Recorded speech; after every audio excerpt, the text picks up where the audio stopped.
Good morning all of you. Today अब हम लोग यहाँ पर कुछ न्यूमेरिकल क्वेश्चन सॉल्व करते हैं based on the depression of freezing point. 45 gram of ethylene glycol C2H6O2 is mixed with 600 gram of water. Calculate the freezing point depression and the freezing point of solution. हमको यहाँ पर दो चीज solve करना है, एक फ्रीजिंग पॉइंट ऑफ डिप्रेशन और दूसरा है फ्रीजिंग पॉइंट ऑफ सॉल्यूशन। तो हम लोग सबसे पहले इस क्वेश्चन में ये देखते हैं कि गिवन क्या है, हमारे पास क्या क्वेश्चन गिवन है। तो हम लोग देखते हैं सबसे पहली बात जो गिवन मास है, given mass of C2H6O2। C2H6O2 हमारे पास यहाँ पर क्या है, इथाइलिन ग्लाइकोल। इथाइलिन ग्लाइकोल का जो फॉर्मूला होता है वो होता है C2H6O2। वो कितना गिवन है, 45 ग्राम। 45 ग्राम ऑफ इथाइलिन ग्लाइकोल को हम लोगों ने 600 ग्राम ऑफ वाटर के साथ ऐड किया है। तो इसका मतलब सॉल्यूट क्या है यहाँ पर, इथाइलिन ग्लाइकोल, और सॉल्वेंट क्या है हमारे पास यहाँ पर, वाटर। मतलब वाटर के अंदर हम लोगों ने इथाइलिन ग्लाइकोल को यहाँ पर मिक्स किया है। सो देन मोलर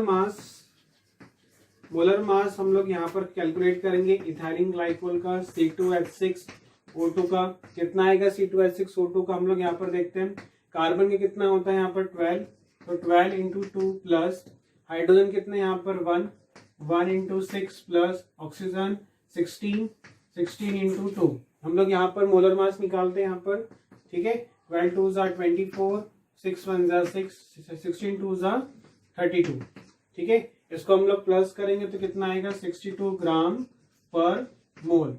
तो 62 ग्राम पर mole is the molar mass for the C2H6O2। अब हम लोग यहाँ पर देखते हैं इसके नंबर ऑफ मोल्स क्यों निकालेंगे सॉल्यूट्स के, क्योंकि मोलालिटी जो होती है, मोलालिटी का फॉर्मूला होता है number of moles of solute upon mass of the solvent, मतलब सॉल्वेंट का मास कितना होगा, ठीक। So N is equals to number of moles, यानी कि given mass upon molar mass, है ना, given mass upon here molar mass. तो given mass upon molar mass का क्या होगा, गिवन मास कितना है हमारे पास यहाँ पर 45 ग्राम, अपॉन मोलर मास कितना है 62। तो 45 अपॉन 62 कितना होगा, यहाँ पर आंसर आएगा 0.73 मोल। सो 0.73 mole is the number of moles of solute. Clear. अब हम लोग देखते हैं यहाँ पर मास of solvent. Mass of solvent कितना होगा, 600 ग्राम। इस 600 ग्राम को हमको यहाँ पर केजी में कन्वर्ट करेंगे तो कितना आएगा, 0.600 KG.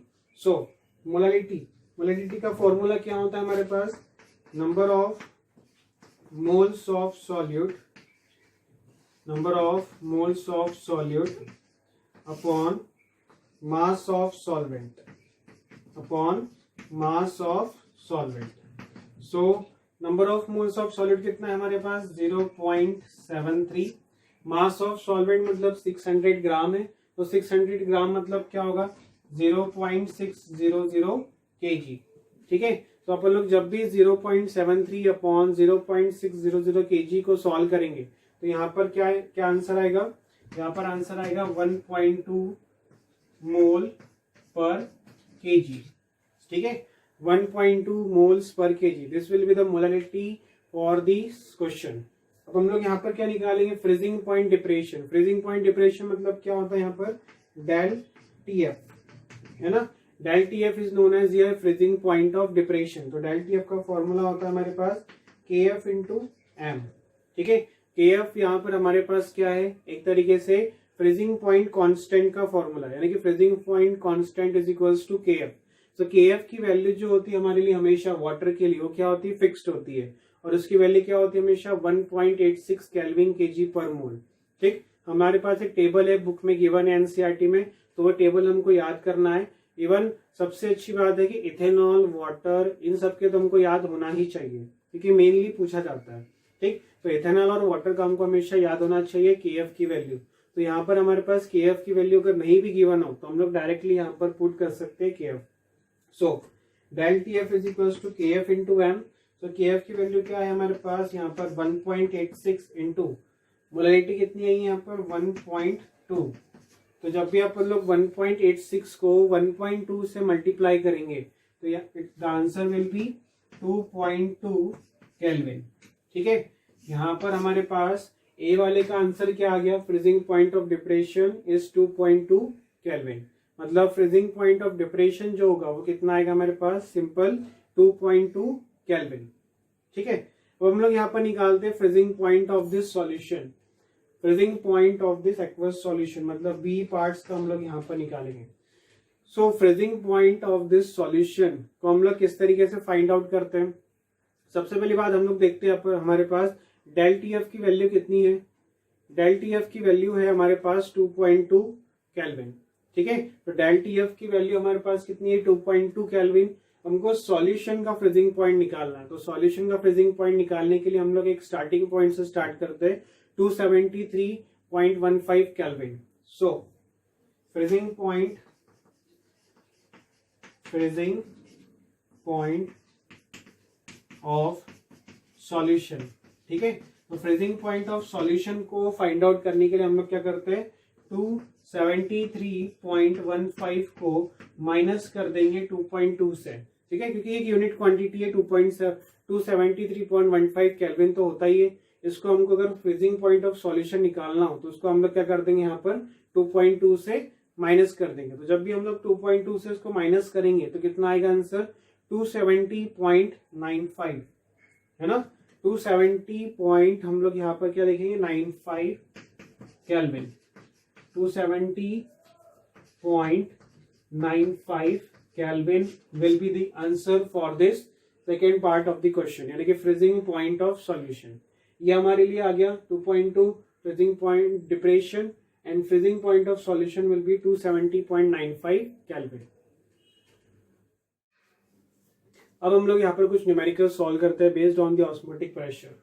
200 centimetre cube of an aqueous solution of protein contains 1.826 gram of the proteins.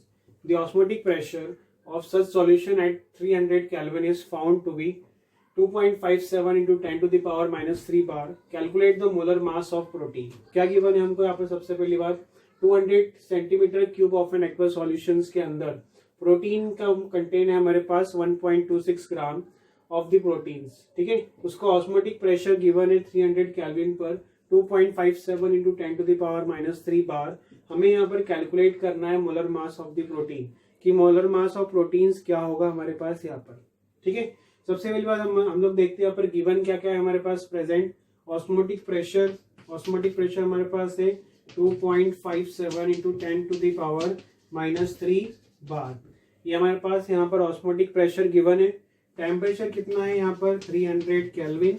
300 kelvin का यहाँ पर टेम्परेचर हमारे पास गिवन है। कैपिटल आर की वैल्यू क्या होगी यहाँ पर, क्योंकि लीटर में है तो 0.083 लीटर बार पर मोल पर केल्विन। ठीक है, 0.083। ठीक है, इसकी यूनिट क्या होगी, लीटर बार पर केल्विन, है ना, पर केल्विन पर मोल।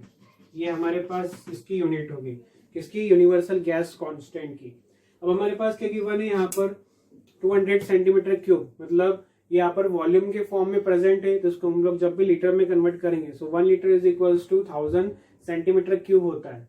सो हमारे पास यहाँ पर वॉल्यूम कितना होगा, 200 सेंटीमीटर क्यूब है, इसका मतलब 0.200 litre.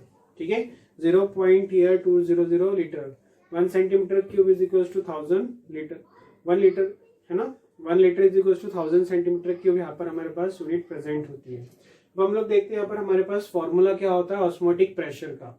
So osmotic pressure is equals to क्या होता है, W2RT, है ना, W2RT upon M2 into V, है ना, यही हमारे पास फॉर्मूला प्रेजेंट होता है। हमें यहाँ पर क्या निकालना है, M2 निकालना है, यानी कि calculate the molar mass of protein. बाकी सारी वैल्यू हमारे पास गिवन है। सो M2 इज इक्वल्स टू क्या होगा यहाँ पर, M2 is equals to W2RT upon V into osmotic pressure. ठीक है, तो W2 हमारे पास क्या प्रेजेंट है यहाँ पर, W2 मतलब क्या होगा, वेट, यानी कि 1.26 ग्राम। यार हम लोग देख लेते हैं कि W2 इज इक्वल्स टू क्या होगा, 1.26 ग्राम। सो W2 इज इक्वल्स टू 1.26 ग्राम हम लोगों ने यहाँ पर लिखा, इंटू R क्या है हमारे पास 0.083 इंटू टेम्परेचर है हमारे पास 300 अपॉन वॉल्यूम कितना है 0.20 0 इंटू V कितना है, यानी कि ऑस्मोटिक प्रेशर कितना है हमारे पास यहाँ पर 2.57 इंटू 10⁻³ बार। इसको हम लोग यहाँ पर सॉल्व करेंगे। जितने भी डेसिमल्स वगैरह हमको यहाँ पर सॉल्व करना पड़ेगा। ये डेसिमल्स से ये डेसिमल कैंसिल आउट हो गया, ठीक है। जब हम लोग इस पूरे को कैलकुलेशन को सॉल्व करेंगे तो हमारे पास एक आंसर आएगा 61.022 ग्राम पर मोल।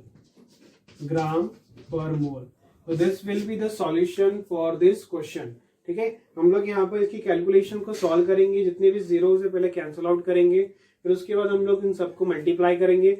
मल्टीप्लाई करने के बाद जो ऊपर आएगा न्यूमरेटर को हम लोग डिनोमिनेटर से उसको डिवाइड करेंगे। ऑन डिवाइडिंग दिस तो वी गेट द आंसर 61.022 ग्राम पर mole is the molar mass for the protein molecules. So that will be the solution for this question. Now, next numerical is based on the osmotic pressure. Calculate the osmotic pressure in Pascal exerted by a solution prepared by dissolving 1 gram of polymer of molar mass 185,000 in 450 ml of water at 37 degrees Celsius. ये हमारे पास ये osmotic pressure का एक numerical से सबसे पहली बात हम लोग क्वेश्चन समझते हैं गिवन क्या है। हमें यहाँ पर ऑस्मोटिक प्रेशर कैलकुलेट करना है इन पास्कल में, जिसमें सॉल्यूशन गिवन है हमारे पास। इस सॉल्यूशन के अंदर 1 ग्राम ऑफ पॉलीमर डिजॉल्व है, ठीक है। एक सॉल्यूशन है, उसके अंदर 1 ग्राम ऑफ पॉलीमर यहाँ पर डिजॉल्व है ऑफ मोलर मास, जिसका मोलर मास है 185,000, ठीक। इन 450 ml ऑफ सॉल्यूशन, मतलब 450 ml जो है हमारे पास क्या है, सिंपल वॉल्यूम है। वाटर एट 37 डिग्री सेल्सियस, जिसमें वाटर का टेम्परेचर गिवन है 37 डिग्री सेल्सियस। तो सबसे पहली बात हम लोग यहाँ पर गिवन देखते हैं कि क्या गिवन है ना। सबसे पहली बात हम लोग टेम्परेचर देखते हैं 37 डिग्री सेल्सियस। इस डिग्री सेल्सियस को हम लोग केल्विन में कन्वर्ट करना पड़ेगा, यानी कि 273 प्लस 37 कितना होगा, 273 प्लस 37 यानी कि 310 केल्विन, 310 केल्विन।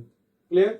अब नेक्स्ट हमारे पास क्या गिवन है यहाँ पर, वॉल्यूम कितना है 450 ml, ठीक है। 450 ml को हमको यहाँ पर लीटर में कन्वर्ट करना होगा, जिसका मतलब 0.45 लीटर हो जाएगा, ठीक है, क्योंकि unit conversion is very important. अब नेक्स्ट हमारे पास 1 ग्राम ऑफ पॉलीमर गिवन है, मतलब गिवन मास कितना है यहाँ पर, गिवन मास यहाँ पर हमारे पास प्रेजेंट है 1 ग्राम। और मोलर मास कितना है, यानी कि molar mass is equals to 185,000, है ना। ये हमारे पास मोलर मास क्या है, गिवन है, ठीक। अब हमको क्या निकालना पड़ेगा, सिर्फ ऑस्मोटिक प्रेशर निकालना है। तो ऑस्मोटिक प्रेशर के लिए molarity into R into T, ठीक है, यानी कि pi is equals to CRT, ये हमारे पास फॉर्मूला है, where molarity is equals to N2/V R into T is equals to osmotic pressure, ठीक। अब हमारे पास यहाँ पर N2 की वैल्यू, N2 क्या होगा हमारे पास यहाँ पर, यानी कि number of moles. N2 is equals to given mass upon molar mass, तो given mass is equals to 1 और molar mass is equals to 185,000, ठीक है।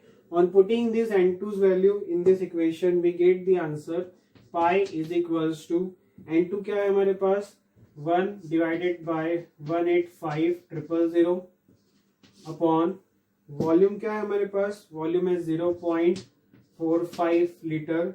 R कितना है हमारे पास यहाँ पर, R की वैल्यू क्या होगी, R की वैल्यू होगी 8.314 इंटू 10⁻3, ठीक है। 8.314 इंटू 10⁻3, क्योंकि हमको यहाँ पर लीटर में कन्वर्ट करना होगा।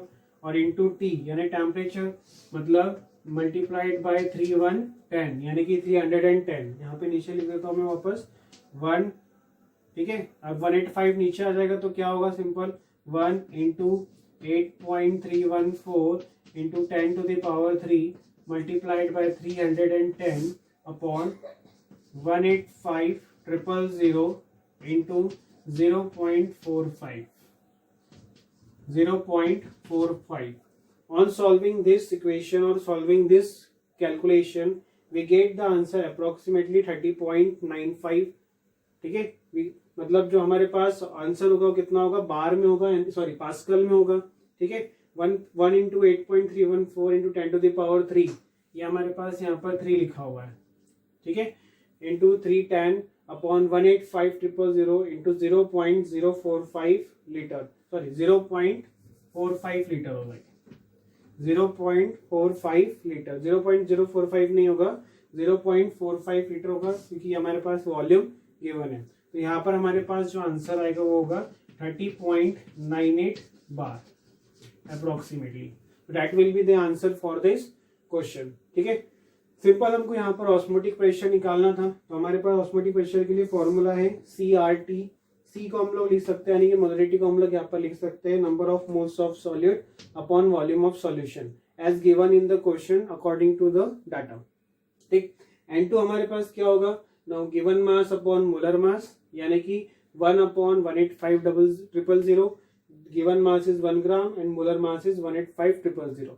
On putting the value of N2 in this equation, we get this calculation N2 into R into T upon V, है ना, यानी कि वॉल्यूम। हम लोगों ने इसको सॉल्व किया और सॉल्व करने के बाद कैलकुलेशन करने के बाद सबसे पहले हम लोग इसको मल्टीप्लाई करेंगे। सबसे पहले हम लोग डेसिमल या फिर जीरोस को कैंसल आउट करते हैं, ठीक। आफ्टर दैट वी कैलकुलेट और वी मल्टीप्लाई द न्यूमरेटर और denominator and after that we divide and we get the exact answer for this question. So answer is 30.98 bar, ठीक। That will be the osmotic pressure for this question, 30.98 bar। इसको हम लोग approximately में 31 बार भी लिख सकते हैं, नो प्रॉब्लम।